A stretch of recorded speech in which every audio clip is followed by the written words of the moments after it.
සුබ දවසක් කියලා පිළිගන්නවා අයිඩියාග්‍රාෆ්ස් YouTube channel එකට. ඉතින් අද වීඩියෝ එකෙන් කරන්නේ දර පෝරණු අවන්නයක් හදන්න තමයි අද වීඩියෝ එකෙන් යන්නේ. ඉතින් විශේෂත්වය තමයි අපි මේ පෝරණුව හදලා අපි මේකට පාන් ගෙඩියක් දාලා පුච්චලත් බලනවා මේක ඇත්තටම මේ පෝරණුවෙන් මේ පාන් එහෙම පිච්චෙනවද කියලා.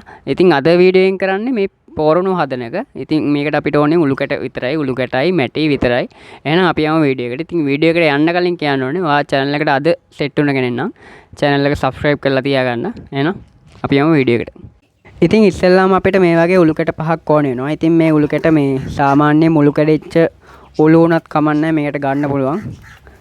ඉතින් අපිට ඊට පස්සේ ඕනේ මේ වගේ කුඤ්ඤ හතරක්. ඉතින් මේකට වලට ඔය සාමාන්‍යයෙන් කුඤ්ඤයක් වගේ හිටින විදිහට මුල්ල කපාගෙන මේ වගේ උළු කැටේ තියලා උළු කැටේ මුළු හතරෙන් මේ වගේ තියලා ගහ ගන්නවා. ඉතින් ඒක ගහ ගන්නකොට පොඩ්ඩක් උළු කැටෙන් භාගයක් වගේ උස එන ප්‍රමාණයට තියලා මේ වගේ මිටියකින් හරි ගඩොලකින් හරි ගහ ගන්න.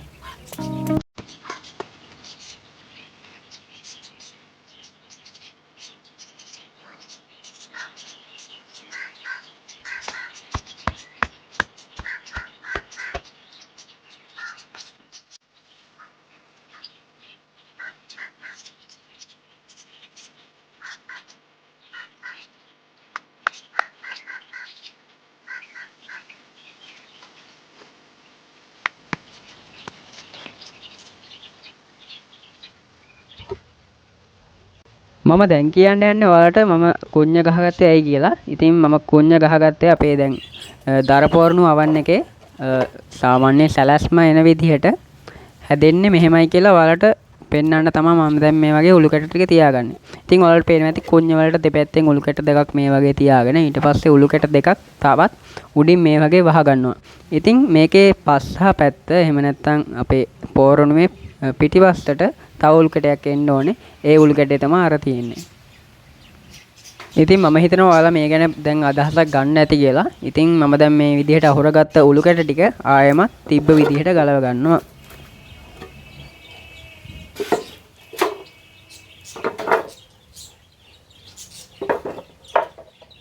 ඊට පස්සේ අපි මෙතනින් වලක් කපා ගන්න ඕනේ.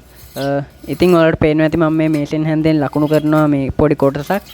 ඉතින් ඔයාලට අදහසක් එන්න ඇති කියලා හිතනවා ඒ ගැන. මම දැන් මෙතන මේ ලකුණු කරගත්ත තැනින් සාමාන්‍යයෙන් අඩි භාගයක් වගේ එන විදිහට පොඩි වලක් කපා ගන්නවා.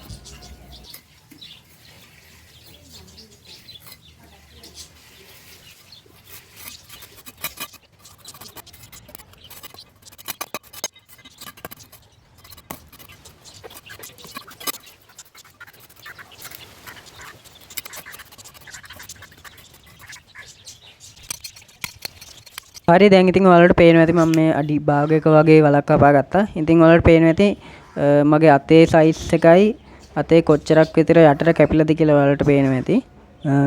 ඉතින් ඔයාලත් මේ වගේ ගානටම කොටුවට කපා ගන්න. ඒ වගේම තමයි ඔයාලා කුඤ්ඤ ටිකට චුට්ටක් ඇතුලෙන් තමයි මේ වල කපා ගන්න ඕනේ. ඉතින් අපිට ඊගාව ස්ටෙප් එක විදිහට අපිට ඕනේ මැටල් චුට්ටක් මේ වගේ දා ගන්න ඕනේ ඉස්සල්ලාම. ඉතින් ඒ විදිහට දාගත්ත මැටල් ඊට පස්සේ අපි මේ වගේ මොකක් හරි පාවිච්චි කරලා සාමාන්‍ය අඟලක් වගේ උසට තුනේ කරගන්නවා. ඊට පස්සේ අපිට ඕනේ මේ වගේ කැඩිච්ච ටයිල් කෑලි ටිකක් දානවා. එහෙම නැත්නම් වීදුරු දාන්නත් පුළුවන්. එහෙම නැත්නම් ඔය සෙරමික් අයිටම් කැඩෙන්නේ. ඒවා මේකට දාන්නත් පුළුවන්. ඉතින් මේ වගේ මැටල් එහෙම නැත්නම් වීදුරු සෙරමික් කෑලි දාලා අපි බලාපොරොත්තු වෙන්නේ මේකේ රස්නේ පොඩ්ඩක් ඇතුලේ පොඩි වෙලාවක් තියාගන්න. ඉතින් මේකට ලුණු කැටක් දානවා කියලා මට කිව්වා එක්කෙනෙක්. ඊට පස්සේ YouTube එකේ මම දැක්ක තව වීඩියෝ එකක් තිබ්බා. එයත් ලුණු දානවා. ඉතින් මම ලුණු දාන හේතුව නම් මොකද්ද දන්නේ. ඉතින් මේකට ලුණු දාන හේතුව ඔයාලා කවුරු හරි දන්නවා නම් පල්ලෙහෙන් කමෙන්ට් එකක් දාන්න අනිවාර්යෙන්ම මටත් දැනගන්න. ඉතින් මමත් මේ වගේ වීදුරුත් දාගත්තා. ඉතින් මම ගොඩක් මේවා දාන්න ගියේ නෑ. ඉතින් ඔයාලට තියෙනවා නම් දාගන්න. ඒ වගේම තමයි මේ වගේ වීදුරු එහෙම දානකොට පරිස්සමෙන් අත කැපෙන්න පුළුවන් ඔයාලගේ.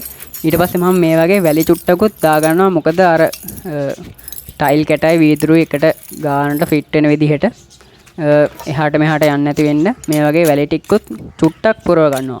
ඊට පස්සේ තමයි මම ලුණු කැට පැකට් එකකින් භාගයක් වගේ මේකට උඩින් මේ වගේ ඉහ ගන්නවා.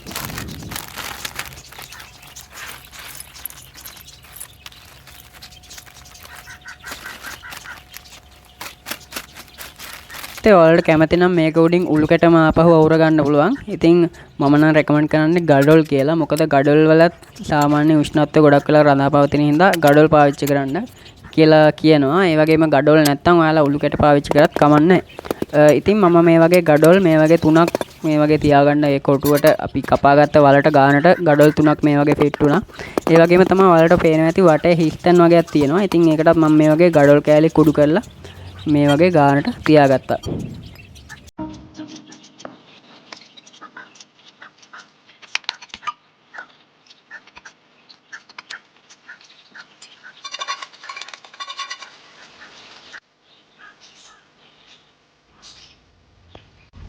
අපිට දැන් තියෙන්නේ මේකේ මැටි යනන වැඩේ. ඉතින් මම මේකට ගත්තේ තුඹස් මැටි.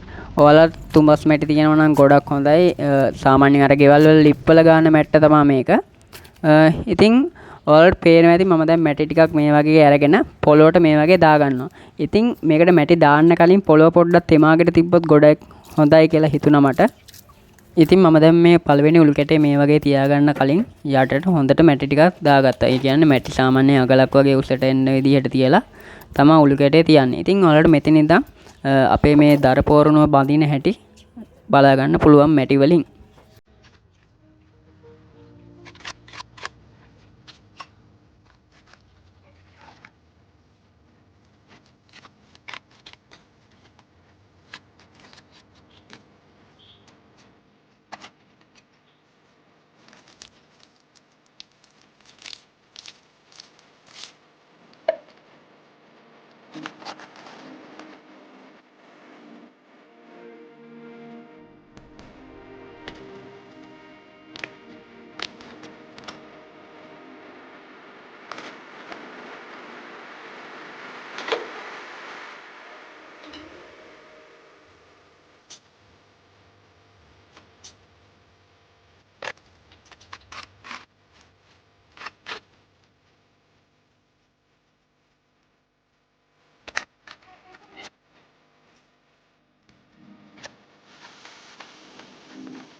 ඉතින් අපි දැන් මේ කරන්න යන්නේ පස්සහට එන උළු කැටේ හදාගන්න. ඉතින් මේ පස්සහට එන උළු කැටෙන් අපි පොඩි සිදුරක් මේ වගේ විද ගන්න ඕනේ. ඒකට හේතුව තමයි අපි මේක ඇතුළට හොඳට දර දාලා අවුලනකොට හොඳට වාතය ලැබෙන විදිහට පෝරණ ඇතුළට තිබුණොත් දර හොඳට දහණය වෙලා ඇතුළ හොඳට රස්නේ වෙනවා.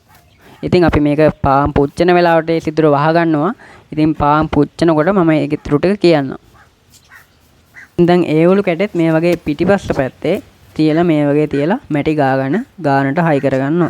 ඉතින් මේ වෙලාවේ මැටි ගානකොට ඔයාලට මේ සිදුරෙත් මැටි ටිකක් ගාලා සාමාන්‍ය මේ වගේ පොඩි ලී කැරල්ලක් තියලා ගානට තියලා හිර කරන්න.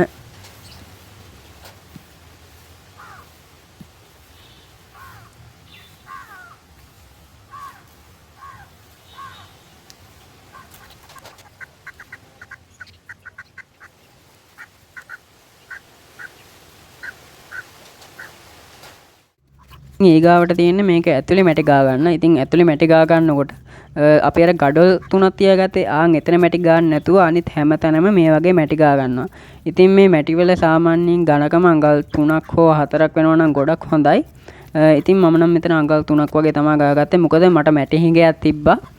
ඉතින් ඔයාලට මැටි එහෙම හොඳට ගන්න පුළුවන් තැනක් එහෙම තියෙනවා නම් සාමාන්‍යයෙන් ගොඩක් ඝනකමට එනවා නම් ගොඩක් හොඳයි. එතකොට මේක ඇතුළ හොඳට රත් වෙලා ඒ වගේ මේ රස්නෙත් ගොඩක් වෙලා මේක ඇතුලේ පවත්වා ගන්න පුළුවන්.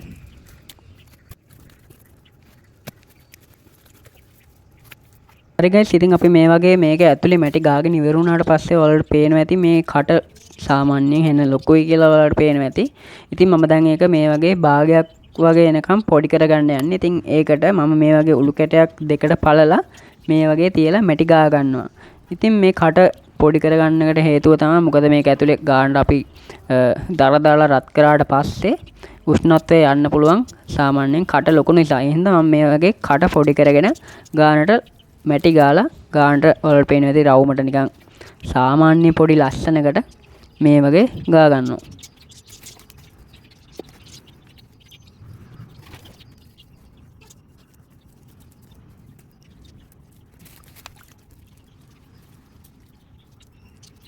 ඉතින් අපි එක පාරක් මෙහෙම මැටි ගාගත්තට පස්සේ සාමාන්‍යයෙන් මම අඟල් 2ක් ගාලා ඊට පස්සේ තව ටිකකින් තමයි ඒක උඩ මේ වගේ තව අඟලක් වගේ මැටි මේ වගේ දාගත්තා. මොකද මැටි වල වතුර තියෙන හින්දා සාමාන්‍යයෙන් මැටි ගැලවෙන්න බලනවා. ඉතින් මම මේ වගේ මැටි ආපහු උඩින් පොඩ මේ වගේ ආයෙත් ගාගත්තා.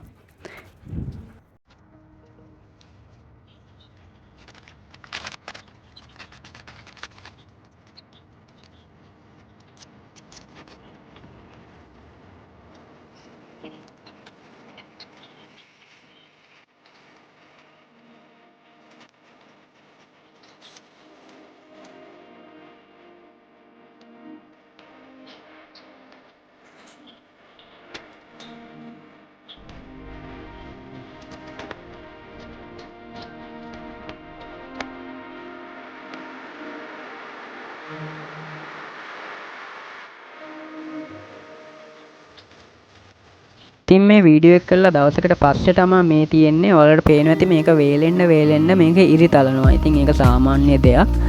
ඉතින් ඔයාලත් මෙහෙම දවසකට විතර පස්සේ මෙහෙම බලනකොට ඉරි තලලා තියෙනවා. ඉතින් ඒක ගණන් ගන්න එපා. ඉතින් එතකොට ඔයාලා ආපහු මැටි පොඩ්ඩක් මේ වගේ හදාගෙන ඒ ඉරි තලලා තියෙන තැන් වලින් මේ වගේ ගා ගන්න. ඉතින් සාමාන්‍යයෙන් කොහොමත් මේක හයි වෙන්න එහෙම නැත්නම් හොඳටම වේලෙන්න දවස් 7ක් වගේ අයි කියලා හිතෙනවා.